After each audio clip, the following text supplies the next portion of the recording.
KMR Rotary, and we are back with the BRAP, checking out this freshly put together FD3S based block that's been fully rebuilt, freshened up. This was a completely used and abused motor, actually a combination of a couple different motors, and we were able to do some lapping, side cut the rotors, match everything back up, balance, fresh seals, gaskets, and get a motor that matches and will be reliable and performance-based back together out of actually an accumulation of parts. So a lot of the times we like to start with a complete motor, take it apart, rebuild it, but sometimes that's not the luxury we have. In this case, it was a couple boxes of used parts. We were able to go through them, pick out the best side plates, best rotor housings, shaft, and other sundry of parts, and put back together the best possible motor out of the used parts that were available. Obviously, we like to go as new as possible, but as parts get harder and harder to find, and with customers having different performance goals or budget goals, we always want to work with everybody's platform.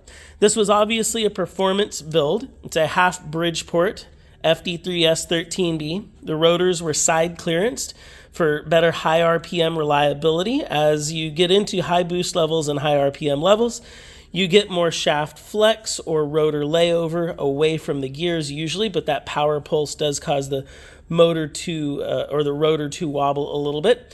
So side clearancing, balancing, really helps with the rotor's ability to function at high RPM, not make contact with side plates, which gives enhanced reliability, better performance, and just long-term performance.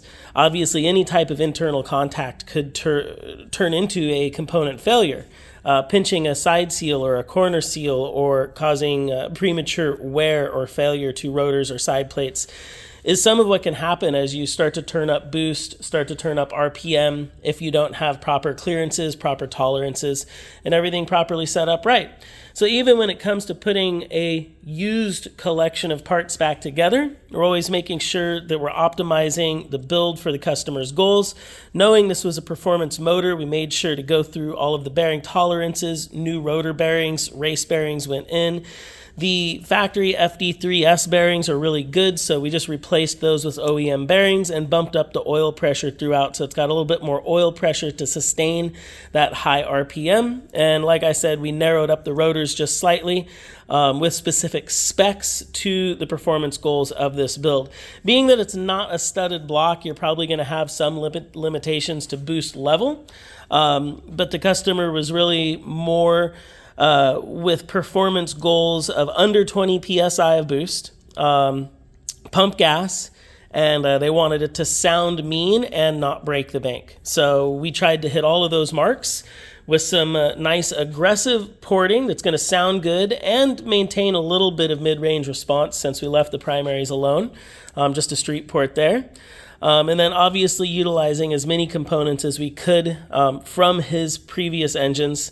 And then throughout the motor, all new OEM seals, side seals, corner seals, springs, lapped side plates, new bearings, polished shaft, bumped up oil pressure, all new water seals, OEM, and I think that really just runs through the build. We did again upgrade the apex seals in this particular build to ENJ 2mm, the 2-piece seals.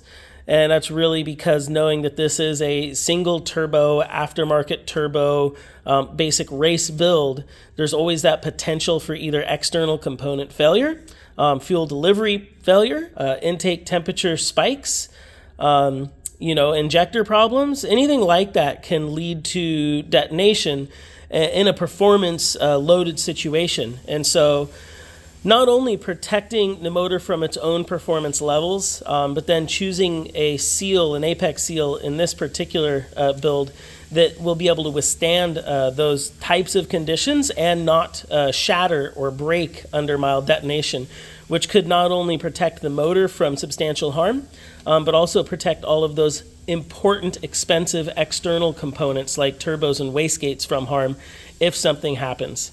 I think this is going to be a really reliable, nice build. Should easily hit into the 400 horsepower marks without even breathing hard. And I think it's a motor that I would drop into one of my rides if I needed to. So I think that's a Brap. I appreciate everybody enjoying the channel. We're going to be doing some racing soon. We've got some great builds underway. Any questions, comments, I do my best to answer. And we're just all about the rotary. Make sure to check out KMR.